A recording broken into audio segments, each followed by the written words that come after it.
Neste dia eu gostaria de recordar um pouquinho o que foi ministrado na semana passada pelo pastor Kelson. Ele nos compartilhou conosco o que está em Colossenses capítulo 4, a partir do verso 2 até o verso 6, e ele pontuou 5 coisas que fazem com que nós tenhamos oportunidade. É um tempo de oportunidades, ele enfatizou bastante, né? É um tempo diferente, no qual nós estamos com algumas dificuldades, né, bastante presentes nas nossas vidas. Nós temos que nos adaptar a coisas diferentes neste 2020, mas temos também a grande oportunidade de repartir mais aquilo que Deus tem feito nas nossas vidas, nos nossos corações, de estarmos mais perto uns dos outros dentro das nossas próprias casas, de também termos as nossas reuniões virtuais, que são tão agradáveis, como é precioso quando nós podemos ligar por uma videochamada e ter ali um contato, ainda que seja por uma tela, mas ver a casa da pessoa, ver sua família, estar ali presente, isso é tão precioso, né? Como é gostoso a gente poder repartir um pouco da palavra com os irmãos. Então, é um tempo de oportunidades também para nós sairmos do nosso lugar de conforto, olharmos para as pessoas que estão com maior necessidade e agirmos. Então ele pontuou 5 coisas, que seria perseverar na oração. É um tempo que temos agora, que podemos dispor para orar um pouco mais, vigiar nas ações de graça, ter sempre um coração grato ao Senhor, porque Ele tem suprido cada uma das nossas necessidades. Como é bom servir a esse Deus tão gracioso. A terceira coisa é ter um tempo de intercessão pelas lideranças, pelas pessoas, por aqueles que estão no governo. Orar, pedir a Deus que nos dê a luz dEle, que nos encaminhe na sua presença, orar uns pelos outros, orar por nós, pastores, né? Pelas famílias, por aqueles que você tem conhecimento de uma necessidade. Portar-nos com sabedoria, né? A sabedoria, ela agrada a Deus, a sabedoria vem de Deus. Então é um tempo de exercitarmos sabedoria, de não perdermos tempo com as coisas obsoletas, né? Com aquilo que não leva para a eternidade. E o 5º ponto que ele abordou foi para que tenhamos sempre palavras agradáveis, né? Provérbios 18 fala que a vida e a morte estão no poder da palavra. E dependendo de como nós usamos a palavra, nós podemos matar ou trazer vida. Que o Senhor nos ajude a termos sempre palavras de vida, palavras de graça em nosso viver. Eu posso ouvir um amém aí na sua casa, claro, eu não vou ouvir, mas você pode dizer um amém. Glória a Deus. Muito bom. Estive lendo um artigo de um irmão muito querido, que tem sido respeitado no meio evangélico, e ele escreveu sobre Jesus e a pandemia, e ele pensou alguns pontos que eu gostaria só de comentar, que eu achei bastante interessante. Esse irmão escrevendo, ele disse que há vários tópicos que nós poderíamos elencar, que nos relacionam com essa pandemia e a nossa vida cristã, mas eu vou pensar só 3 deles.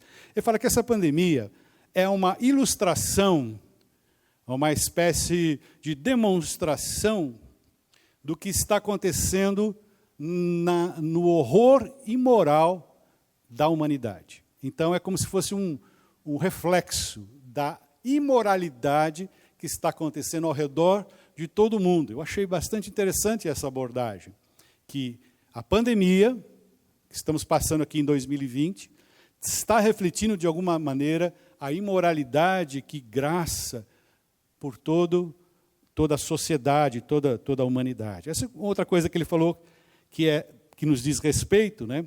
Que diz assim, é um despertamento para a segunda vinda de Cristo. Se você puder ler Mateus 26, você puder ler Apocalipse, puder ler Tessalonicenses, você verá que há muitas coisas que estão acontecendo nos últimos tempos. E nós cremos que estamos vivendo os últimos tempos. É bem verdade que Apocalipse relata tragédias muito maiores do que nós estamos vivenciando, mas, queiram ou não, isto é um prenúncio, e nós agora estamos pensando um pouco mais sobre o Maranata. Ora, vem, Senhor Jesus. Você pode dizer aí na sua casa, Maranata, vem, Senhor Jesus. Né? Então, eu achei interessante. Nós estamos sendo despertados para pensarmos um pouco mais a respeito da segunda vinda de Cristo. E outra coisa que ele abordou, que eu achei bem legal, é que nós estamos nos desprendendo, as nossas raízes estão se desprendendo das coisas materiais, das coisas temporais, daquilo que vai passar. Né? Certa vez, alguém contou que um homem muito, muito rico havia falecido, e lá no seu sepultamento, durante o velório, as pessoas que trabalhavam com ele estavam ali, e uma pessoa chegou e perguntou ali para um dos seus advogados. Esse homem era muito rico, não é? Sim, muito rico, ele tinha muitas propriedades. Ele tinha empresas, tinha carros, tinha navio, avião, tudo. Aí, essa pessoa pergunta ali para o seu advogado, e que mais ele deixou? Aí o advogado disse, ele deixou tudo.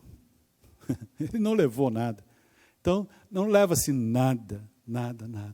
Apenas precisamos entender como devemos semear para a eternidade. Como que semeamos para a eternidade? É investindo na vida de outras pessoas, para que elas conheçam o Senhor como Ele nos se deu a conhecer a nós, como nós o conhecemos. Né? Então, sem dúvida, nós poderíamos dizer que, neste momento, há um chamado ao mundo para um arrependimento. Né? As pessoas do mundo estão pensando um pouco mais em Deus.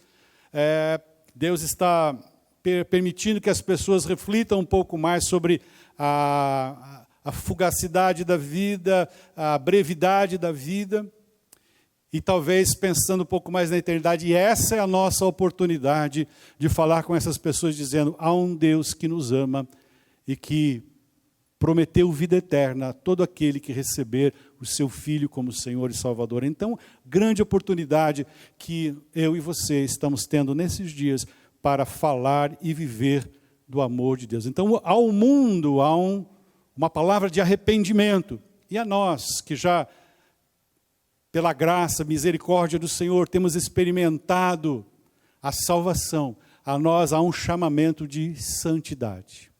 A igreja está sendo chamada a santificar-se.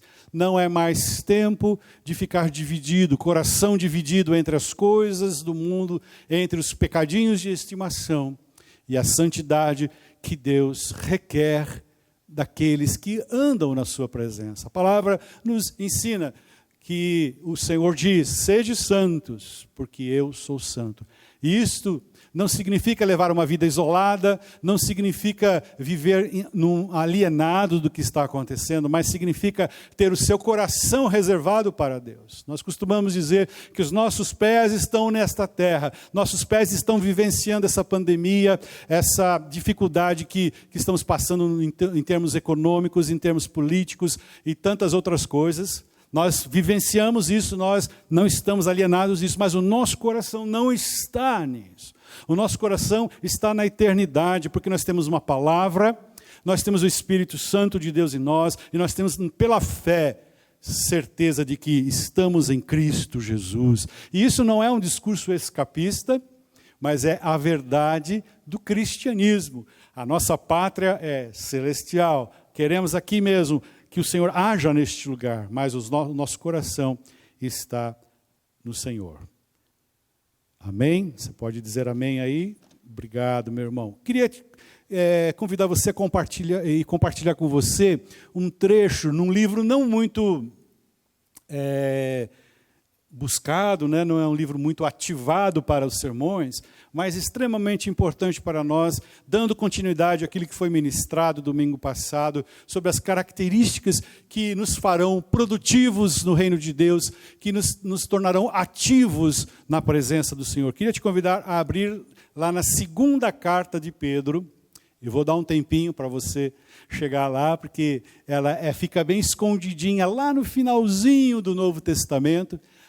Se você não tem muita prática ainda de manejar a Bíblia, ou se você não está com um aplicativo que tem a Bíblia, você pode ir ao final, ali no Apocalipse, e voltar algumas páginas. Você vai encontrar o livro de Judas, as epístolas de João e as epístolas de Pedro. E ali na segunda epístola de Pedro, aqui Pedro está com seus mais de 60 anos, ele está preso em Roma. E o que está acontecendo nesse momento em que ele escreve esta carta? Estão levantando-se ao redor ali da igreja, e sobretudo ali na Ásia Menor, o norte da Turquia hoje, falsos mestres, trazendo outros ensinamentos e, sobretudo, zombando da demora da segunda volta de Cristo. Então, Pedro, da prisão, sabendo que dali a algum tempo ele seria morto, como foi, né? A tradição diz que ele foi crucificado, ele de cabeça para baixo, ali em Roma. Ele, sabendo disso, ele escreve aos nossos irmãos daquela época, tendo como base uma vida que andou com Jesus, aqueles 3 anos do ministério de Jesus, e Pedro sempre foi um dos mais presentes, né, no ministério de Jesus, positivamente, às vezes negativamente. Nós lembramos sempre de Pedro se apresentando ali em primeiro lugar, sempre querendo tomar a frente em algumas coisas, mas nós nos lembramos dele também afundando no mar e tendo que ser socorrido por Jesus. Nós nos lembramos dele também ali, quando Jesus foi preso, negando Jesus 3 vezes, mas nós temos que lembrar que esse Pedro que chorou amargamente, arrependendo-se, né, ali daquilo que havia acontecido, ele foi arguído depois 3 vezes se amava ao Senhor, e ele por 3 vezes confirmou o seu amor. E foi aquele que correu e entrou no sepulcro e teve a coragem de chegar ali e ver que Jesus havia ressuscitado. E foi aquele que, depois que Jesus foi assunto aos céus, pregou e 3.000 almas se converteram. E foi aquele que foi primeiro levado aos gentios, no capítulo 10 de Atos. Ele vai ali à casa de Cornélio e a mensagem da salvação é pregada a primeira vez aos gentios. E Pedro se torna então uma das colunas da igreja, da nova igreja, juntamente com Tiago e João. Estão ali abençoando a igreja primitiva. E agora, depois de 30 anos de ministério, ele começa a contemplar que há engano brotando no meio da igreja, que há falsos mestres, que há falsos ensinos. E ele nos escreve aqui, no capítulo 1 da segunda carta de Pedro. Eu queria te convidar a ler do versículo 3 ao 11. É uma leitura longa, mas ela é muito contemporânea, ela é muito apropriada para o que estamos vivenciando nesses dias. Lembrando que o Senhor quer que sejamos ativos e frutíferos. Ativos e frutíferos. O medo quer nos paralisar. O medo quer esterilizar a nossa produção espiritual. O medo quer nos acovardar. Mas o Senhor vem com a sua palavra dizendo que está conosco todos os dias da nossa vida. E nós podemos ser ativos e frutíferos, ativos e frutíferos para o reino de Deus. Então vamos fazer essa leitura a partir do verso 3 do primeiro capítulo da segunda carta de Pedro. Diz assim: visto como pelo seu divino poder nos têm sido doadas todas as coisas que conduzem à vida e à piedade, pelo conhecimento completo daquele que nos chamou para a sua própria glória e virtude. Uma das coisas constantes aqui na segunda carta de Pedro vai ser o chamamento ao conhecimento de Jesus Cristo. Como é bom nós podemos vivenciar o conhecimento de Jesus Cristo. Quando nós o recebemos como Senhor e Salvador da nossa vida, a nossa vida teve uma transformação e nós passamos a conhecer os valores do reino e a conhecer o Cristo.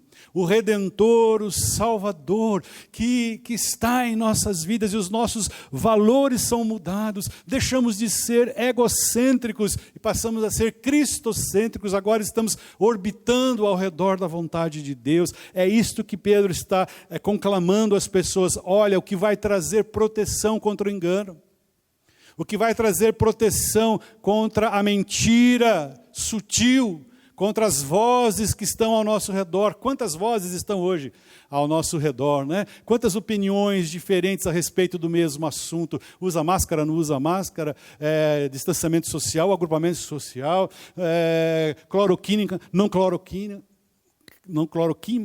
esqueci o nome, hidroxicloroquina, é isso aí. Então, tem opiniões para tudo, há uma conspiração mundial de pessoas que querem matar muitas e muitas pessoas para ganhar poder. Quantos ruídos! O que vai nos fortalecer é o conhecimento da palavra, é o conhecimento de Cristo, é o conhecimento da nossa vocação, porque nós não fomos vocacionados apenas para viver neste momento, mas para viver um reino que é eterno. E é nesse reino que nós precisamos investir as nossas forças, a nossa energia, os nossos recursos, o nosso conhecimento, enfim, a nossa vida. E continuamos assim: aquele que nos chamou para a sua própria glória e virtude. O Senhor nos tem chamado para um nível diferente na nossa vida. Amados, você pode estar dizendo: pastor, cai na real, volta para a terra, você não está vendo que está morrendo gente de todo lado, que tem gente desempregada, que tem gente passando necessidade? Sim, estamos vendo, estamos intercedendo por aqueles que nós tomamos conhecimento das suas necessidades. Como igreja aqui nós temos nos movido para abastecer pessoas. Nós não somos alienados. O que nós estamos querendo dizer é que há algo a mais, há algo além. Esse além nos foi revelado pelo amor de Cristo, que nos trouxe a sua glória e virtude. Virtude são aquele elenco de boas qualidades morais que uma pessoa possa ter. E Deus, Ele é todo virtuoso, né? Eu gostaria que você dissesse amém. Deus é virtuoso, cheio de boas coisas. Versículo 4, pelas quais nos têm sido doadas as suas preciosas e muito grandes promessas. Há promessas para nós, há promessas para mim e para você. A gente não pode deixar que esses ruídos e que essas circunstâncias afoguem as promessas que foram dadas através do ato de Jesus se dar na cruz por nós. Ele morrer, mas ressuscitou, e a palavra diz que está sentado ao lado do Pai e intercede por mim. Um dia nós o encontraremos. Para sempre estaremos com Ele. E por elas, pelas suas promessas, vos torneis coparticipantes da natureza divina, livrando-nos da corrupção das paixões que há no mundo. Então, há uma grande salvação em Cristo Jesus. Há uma grande salvação. Mais uma vez, a armadilha é sermos enredados. A armadilha é sermos conquistados pelas dificuldades e deixarmos de olhar para o Senhor. O inimigo vem para roubar, matar, destruir, e o Senhor veio para dar vida e vida em abundância. E essa vida em abundância, ela ultrapassa, ela transpassa, ela transcende aquela circunstância que você está vivendo de dificuldade. Está falando de uma esperança eterna, está falando de uma vida eterna, está falando naquilo que nós colocamos a nossa fé, não é naquilo que nós vemos, mas naquilo que nós esperamos, e na esperança não há confusão, e a nossa esperança é a vida eterna em Cristo Jesus, sabendo que Ele está no controle de todas as coisas. Eu e você sabemos que Deus não é pego de surpresa. Deus não foi surpreendido pelo coronavírus. Não houve um momento de inquietação no coração de Deus. Deus continua sendo o mesmo. Deus continua estando no controle de todas as coisas, no controle do meu respirar, do teu respirar.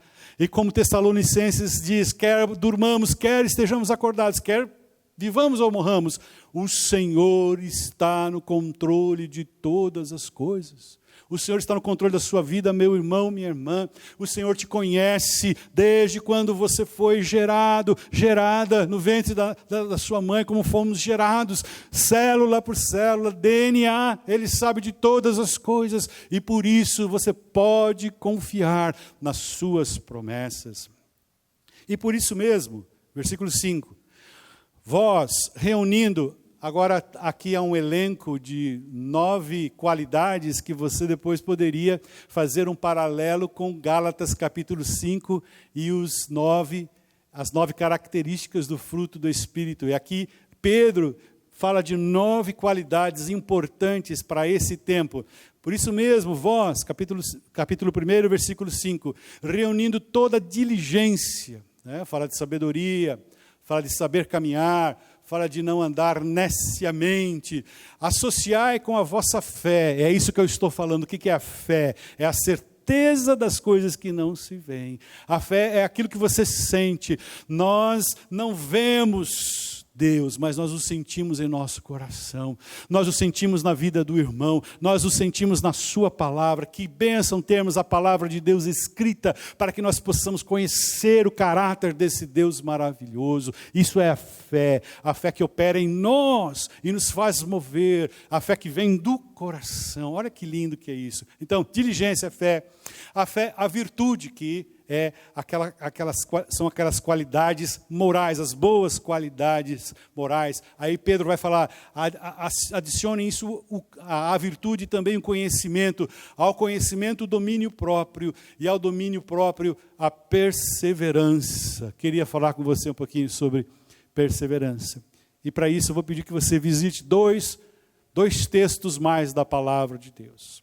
O primeiro texto que eu quero que você visite é a carta aos Hebreus, capítulo 12, versículos 1 e 2, que diz assim: eu sabia de cor, mas agora eu não sei mais de cor. Eu sei que começa assim: portanto, visto que estamos rodeados de uma tão grande nuvem de testemunhas, esta aqui,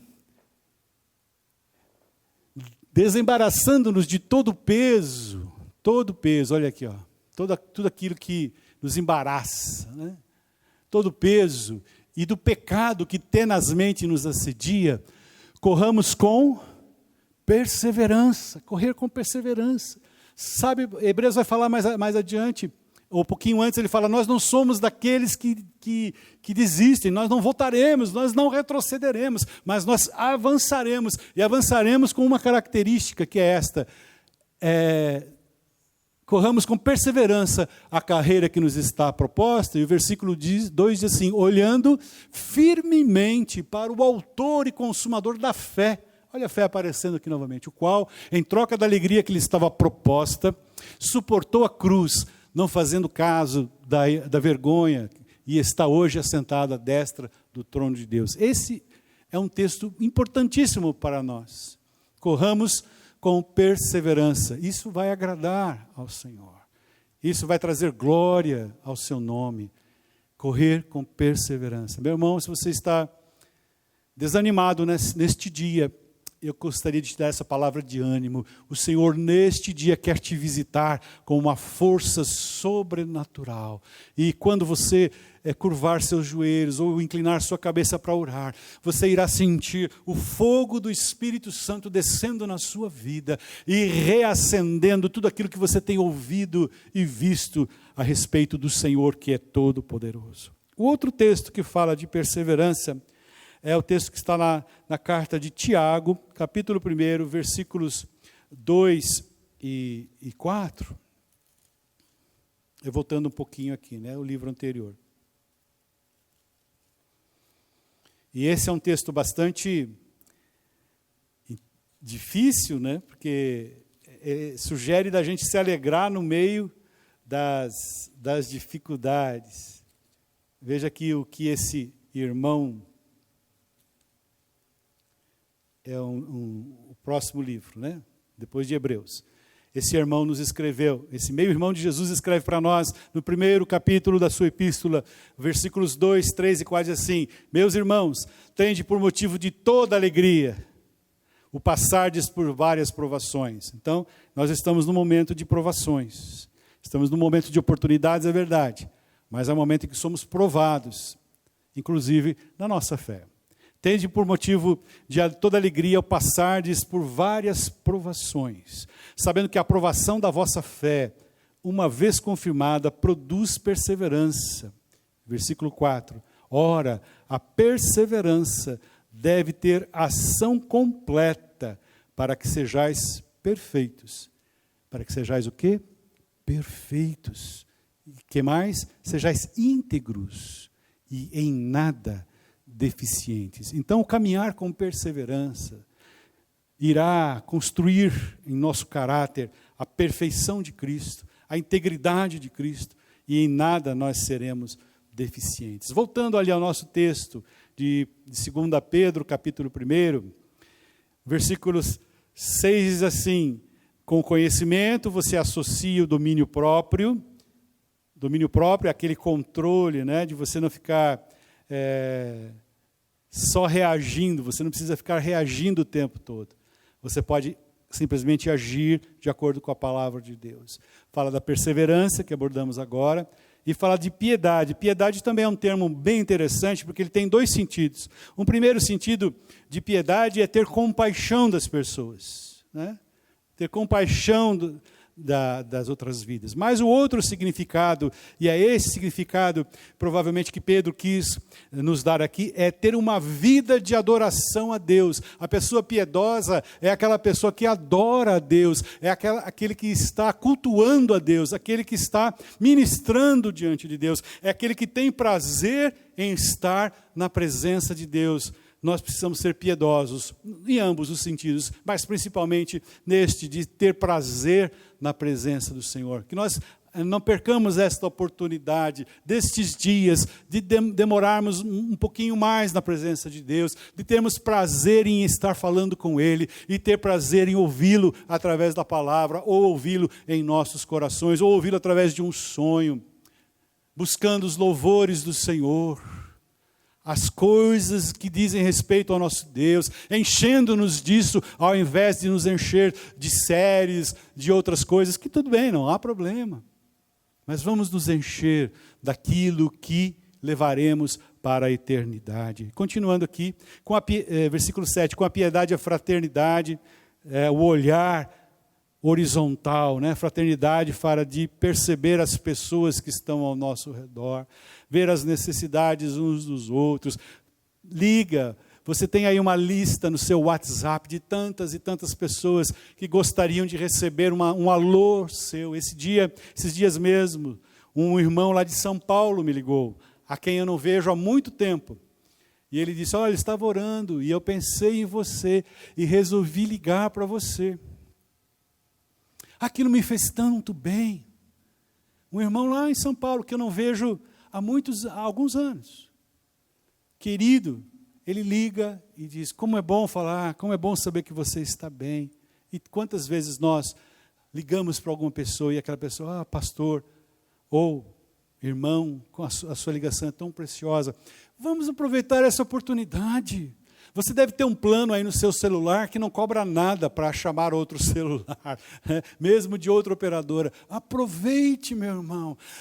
O inimigo tenta nos separar, mas esta é uma situação tão oportuna para nos juntar ainda mais. Deixar de lado as nossas diferenças, as nossas opiniões a respeito de tantas coisas passageiras e nos juntarmos naquilo que é eterno, naquilo que vale para a eternidade. Sabe por quê? Lá no céu nós estaremos juntos diante do mesmo Senhor, assentados à mesma mesa diante do mesmo Senhor, comungando a mesma bênção. Isso é que levaremos para a eternidade. Então não perca a oportunidade hoje de ligar para algumas pessoas, de manter contato, de desenvolver isso, a fraternidade, olha só. E com a fraternidade desenvolver o amor, que nós podemos dar amor porque recebemos o amor.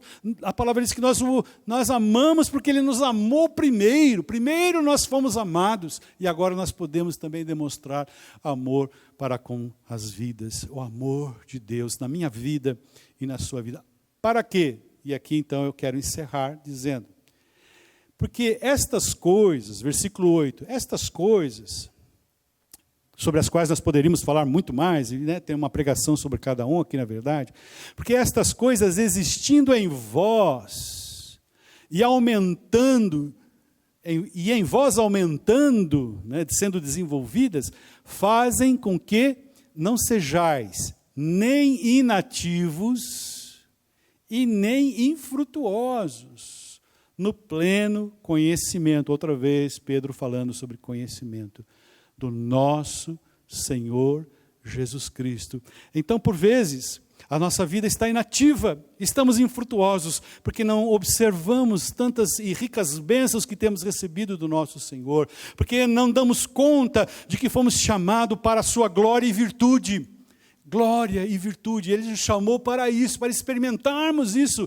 Isso fala de termos uma visão além daquilo que estamos vivendo. Mais uma vez, meu irmão, minha irmã, eu não quero deixar de ser prático, não quero deixar de me importar com as pessoas que estão ao meu lado, não quero deixar de orar por aquele que está necessitado, de estender a minha mão, de ofertar, de dar uma cesta básica, de visitar, mas eu preciso despertar dentro de mim a eternidade que o Senhor plantou em mim e em você. Essa é a minha palavra para o seu coração. Deixe o Senhor desenvolver a sua virtude, a sua glória no seu coração, para que nós sejamos ativos e frutíferos. Amém? Porque, versículo 9, pois aquele a quem estas coisas não estão presentes, o que acontece? É cego. É cego. Estas coisas, a ausência destas características e desse desejo de conhecer o Senhor, nos torna as pessoas cegas. E aí, qualquer direção serve, porque não se enxerga nada. Então fica uma presa fácil a qualquer história. Se torna ali muito suscetível ao engano dos falsos mestres, das falsas doutrinas, do que é falado por aí, das falsas vozes que estão por aí.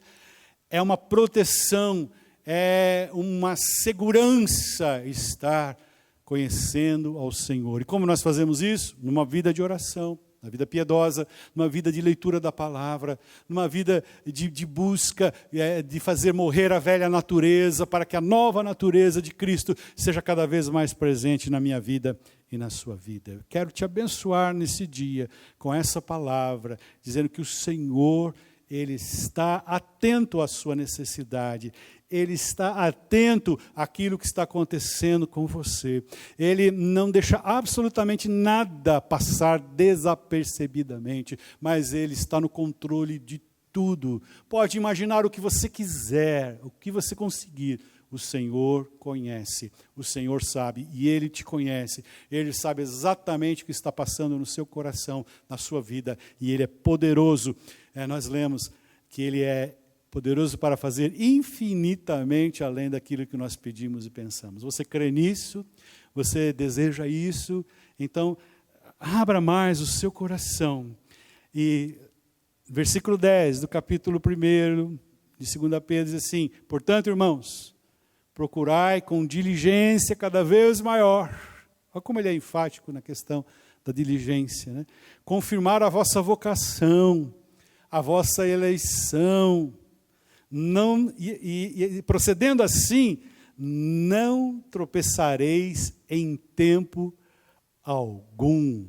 E dessa maneira vos será amplamente suprida a entrada no reino eterno do nosso Senhor e Salvador Jesus Cristo. Você pode dizer um amém? Que a minha vida e a sua vida estejam cada vez mais firmadas nesta palavra do Senhor, sabendo que Ele está no controle de todas as coisas. Eu queria orar agora por você, meu irmão e minha irmã.